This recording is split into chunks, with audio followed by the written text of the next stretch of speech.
अस्सलाम वालेकुम। गुर्बत से निजात के लिए ये वजीफ़ा है आज का।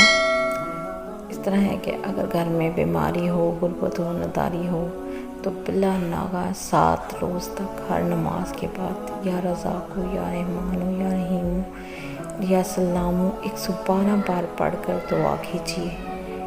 इंशाअल्लाह ताला बीमारी, तंदुरुस्ती और नदारी से निजात हासिल होगी। और इस चैनल को सब्सक्राइब कर दें, शेयर कर दें, बेल को ऑन कर दें ताकि आपको वजीफ़ा की वीडियो जल्द अज जल्द बर वक्त मिल सके। मुझे हमेशा दुआओं में याद रखें। अल्लाह हाफ़िज़।